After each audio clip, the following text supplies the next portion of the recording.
Folks, welcome back. Where are we at today? What are we looking at? HoloLive.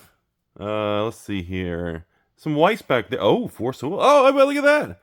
You remember that box up there? Ghost in the Shell? So I think it's pretty safe to say, folks! No, I'm kidding. I think at this point in time, we can have a negative. Oh my God, it's hot today in Florida. How old do I look? Look how rough I look in this light. Dude, it is flipping 1,000,000 degrees in Florida. We usually don't film here, but we'll go for it. So first things first. It looks like March of the Machine Aftermath and Epilogue is completely collapsing. We are returning. I haven't seen this kind of panic since the summer of 2022 with about 6 or 7 LGSs offering me their products at a loss. And of course, one distributor asked me if I wanted more. And I even last night, or the day before, whenever you watch this video, I even sent a message to patrons when I was running some leftover sale and had a bunch of different things from Magic to what did I have? Magic, some Topps Chrome, some Commander, had a few of all these little leftover things. I even put on there just like 3 random leftover Epilogue cases at like $59 a box, just out of curiosity. Usually I would keep that kind of thing because that's just a straight loss after PayPal's and fees. That's a nice loss, but I want to see. Even with all the negativity and the panic and this run for the hills attitude, I want to see if anyone, even a patron, would be willing to buy it. And actually, yeah, people are like, dude, that price, I'll take the risk. So it was interesting that there were some buyers when the price becomes cheap. Anyways, so at this point in time, the market appears to be rejecting the product. Some people are saying it's because this is what happens when you release a small set where you open one box and, hey, what'd you get in the box? I got everything. Well, what pulls did you get in that Aftermath collector box? I got everything. Did you open a case of Epilogue? What were your pulls like? Oh, I got everything. It's like, well, it might as well just been a pre-constructed product. This is a textbook example of Wizards attempting a new small set at a cheap price, supposedly. Cheap price. Depends on how you want to value cheap based on no commons, less cards, less it's very complicated. This is a situation where it's like, if you're a store, I have some product left, and then I have I'm going to do some box openings pretty soon because I want to see how bad this thing really is. Ooh. At this point in time, people are acting like it's Baldur's Gate 2.0. The market is definitely rejecting Aftermath and Epilogue. Now, is the market rejecting it because there's no value in it?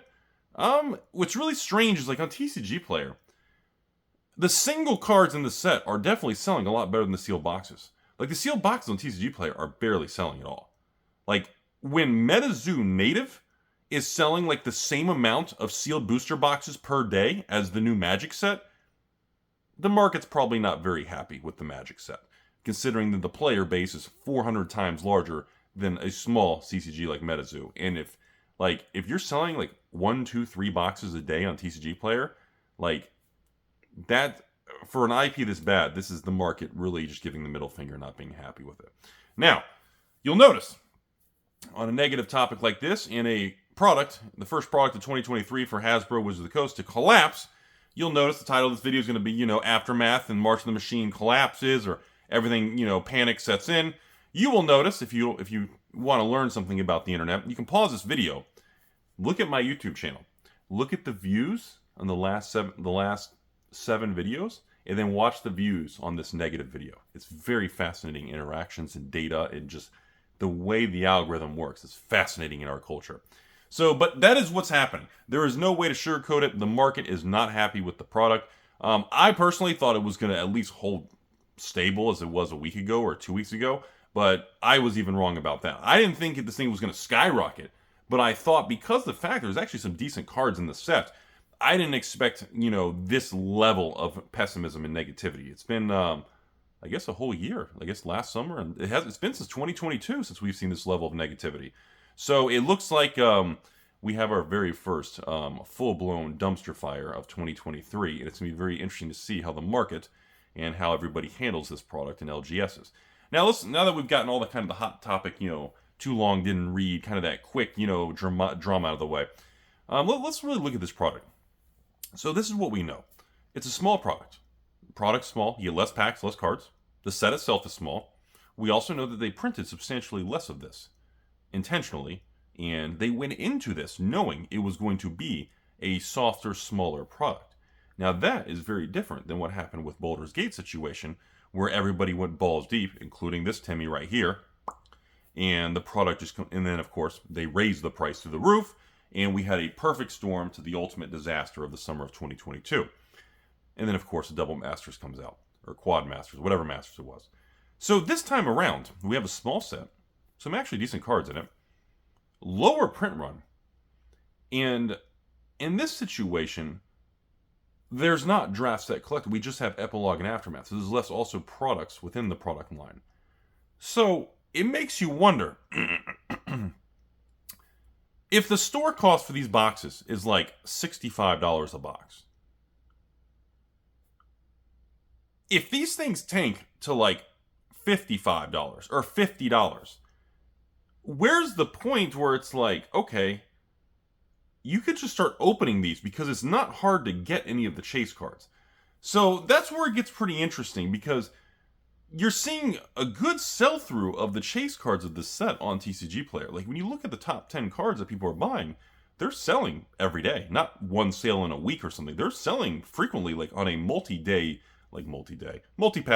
They're selling literally multiple copies a day. They're selling, which is interesting because it's like, okay, are stores just going to, lose 20-30% already? Or are they going to sell the singles? Or are they actually going to probably do the right thing and sit on this? Because I believe this is a textbook short-term panic situation. Similar to Baldur's Gate, which the set and draft of Baldur's Gate have recovered and are quite stable actually in that $80-$90 booster box range, and actually selling pretty regularly online. The collector boxes of Baldur's Gate hit a low of around that 105, 110 range, and I think they're back to like 150, 160. But again, nowhere near Wizards' store price of like $235, some outrageous thing. And then we sold them for like $255. I mean, just absolutely crazy. But in this situation, with the pricing being so much lower, this one's a little bit more, it really makes me step back and say, if this thing really gets bad and stores get really jittery and we start seeing these things tank a lot, because I have a hard time believing if these things go from 60, 70 a box, like TCG Player as they're filming this right now is 65 a box plus tax. So right now, if you go online, there's $70 for an epilogue box shipped from TCG Player with taxes and fees. So if this thing drops from 70 to 60 to even 55, even 50 or 40, I mean, I had a store tell me, Rudy, I dumped everything already to lost my local customers, cash only, and if they tank further, then I'm just going to buy it back. Okay. And I said, well, why do you feel that way? And the individual says, well, because there's actually some decent cards, and if it gets to the point where it's like $40 a box, I mean, it's kind of like, So I'm like, okay. This is a situation where it's a weird product. Clearly it didn't work. Clearly, because it didn't work, we're not going to see another small product like this from Wizards of the Coast. This is like a small test product that clearly just fucking didn't work. It just, the market is giving the middle finger. Everyone, including my own patrons, like, Rudy, I bought it, my family and I opened some boxes, and I got a couple left sealed. Honestly, the product's okay, but it just feels kind of boring. I'd rather open just March in the Machine, the regular Stepmom set. The Stepsister mini set here just doesn't, they're just like, Rudy, why would I just not buy, March in the Machine collector and go for serialized cards? There it is. See? That's what we talked about, because again, that's exactly what people are saying. Why would I buy an Aftermath collector box when I can get a regular March of the Machine collector, and I can go for serialized cards? There it is. That was when I see messages like that, that is the point when you do, every time you ratchet up the variants, the chase, the serialized, what's next, signatures and sketch and redemption, every time you do that, when you release a product without it, everybody feels like it's crap. Because you're adjusting the water level of what people's expectations are. I miss the days where we literally opened a box of, what would be a good example? Ixalan? I mean, what? I don't know. I loved, what's a crazy set? Fate Reforged. Dragons of Tarkir. I loved the Khan's Fate Dragon block. It was one of my favorite times of doing mass box opening stores. I loved it. And guess what? You literally had a base set and some foils and regulars. There was nothing exotic about it. But the cards held value. the single card market in the second was just healthy. That pre-YouTube era for me, when I was running the store and just doing, mass box openings with my sealed product, it was a hell of a time. And the feedback and the customers, it was a different feel of how people respected, enjoyed, and bought the single cards. Where now, Rudy, I'm interested in that new Planeswalker. But should I buy the Halo foil, the etched foil, the extended art, the showcase, the borderless? But should I get the retro frame, the regular frame? I don't know. But then what kind of foiling do I get on my frame? Like, it's so much. Like, how is this okay, I don't want to go down that. That's not what the video is about. But we're back to this negative connotation of just, well, we got our first dumpster fire of 2023. Now, will the dumpster fire burn for the next 3 to 6 months? Or is the dumpster fire going to be put out pretty quick because it's not actually overprinted? That's the biggest difference between Baldur's Gate and Aftermath Epilogue. And for me, I've got a couple cases left. As of the filming this, I don't have any for sale. But I'm really interested to see if this panic gets worse and if these things do actually tank. Because there's some real value, and this isn't a 0 out of 10 product. But the market's pissed. It is rejecting it. The prices are tanking. The sell-through rate is very low. Hasbro did not do a good job. Wizards released a shit product. That is what the market is telling us right now. I'm seeing that. I always am a little last to agree with things. I like to see things unfold before kind of just making these dart-throwing predictions. And I know a lot of you out there are going to be like, Rudy, I told you in the last comments, your last 8 videos, this was coming. Everybody knew it was happening. I understand that, but I've been around long enough to know that I've been through many releases in my 20 years of being a meat popsicle human on this third rock of the planet near the sun. And I can tell you all for a fact that I have been around a lot of releases that were garbage, released, and then within 30 days, the attitude shifted very quickly. A good example would be March of the Machine collector boxes. Came out at $199, $205, and then immediately jumped 10-20%. Another good example would be, goodness gracious, I can't really use Ixalan or Rivals of Ixalan because that came out and never did well from the beginning.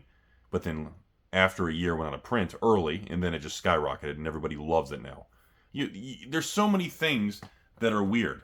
Look at look at Strixhaven. Look at 2021 during the boom. That stupid era where everybody lost their mind, including I became a Timmy and stupid. In 2021, Strixhaven, came out.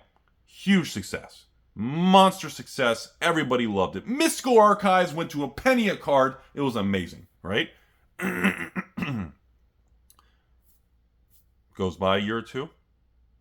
Softens. Nobody cares. Prices tank. Amazon dumps Fireside, Magic 30. Everything comes to market.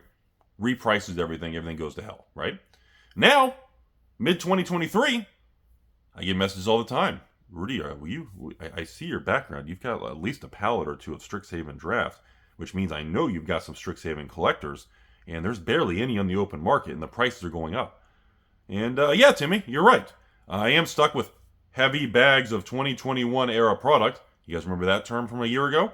And no, I'm not selling any of it because I actually believe, just like I told you guys a year ago when I was laughed at, that Adventures Forgotten Realm, Collectors in Draft, and Strixhaven, Collectors in Draft, I think are substantially underpriced. I said that when Strixhaven Collectors tanked to 200, when Adventures Forgotten Realm went to like 110. These crazy prices. And, I just think they're underpriced, and I'm not willing to unload things that I believe in. And that brings me back to this Aftermath and Epilogue thing that I am actually interested to see how big this panic gets, because I want to see what happens. I want to see if distribution is sitting on a lot and they're trapped. And if they are, it's going to get reduced, and I'm going to move in, and I'm going to want to buy at least a couple pallets. Now, if that doesn't happen, because at least some of the distributors I've spoken with claim they have very little inventory, they didn't have as much for release compared to a standard set, most of it's sold, they have like 5% of the inventory from release left, they don't really care. Now, when you have that kind of attitude, you're not really going to see any markdowns. But here's that big thick with a C butt. That means distribution is not going to reorder anything from WotC and their beautiful Texas warehouse that nobody knows exists, but everybody knows exists. And if that's the case, and Texas's warehouse with Cynthia Williams at Philip Morris and Amazon, if she says, well, gee golly, we're stuck with all these pallets that distributors won't buy.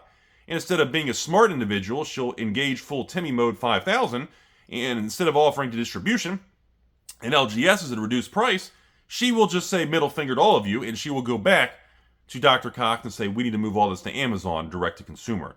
And if we return to that situation, which so far we have not seen substantial dumpster fire sale since Q3 of last year, we have not seen any major Amazon dumps since. We've seen some little discounts and sales, which I have no problems with, but I'm talking, just fire sale with no quantity limits. Anyone can move in and just place a $100,000 Amazon order. We haven't seen that yet. And we haven't seen 50-70% price reductions. Now, if Aftermath and Epilogue get bottlenecked at that Texas beautiful warehouse that doesn't exist, that everybody knows exists, and Cynthia's pension from Philip Morris does not continue forward, and we have a dump on Amazon, then once again, you're going to see a huge shift in videos on this channel, my attitude towards reporting the news on this stuff, and we will see a huge behavior shift of the magic economy and market. And I wouldn't be surprised if we start seeing selling pressure on Hasbro. And of course, after this huge success of Lord of the Rings, we return to a lot of problems in the world of magic. Now, I don't think that's going to happen. I want to be very clear to you all. No matter how Rudy pumps and dumps your ex and your stepsister, I like her hair. I don't think that's going to happen. My personal opinion, Wizards knew this was not going to be a blockbuster home run. Wait, Blockbuster doesn't exist. Wizards knew this wasn't going to be Circuit City's expansion. Wait, Circuit City is it? Wizards knew that this wasn't going to be a major release. So because of that, I believe, at least this is a theory, and Rudy's making up stuff on the spot, I believe the print run is less than half that of a normal release. Therefore, I don't think we're going to see insane $30, $40 epilogue boxes.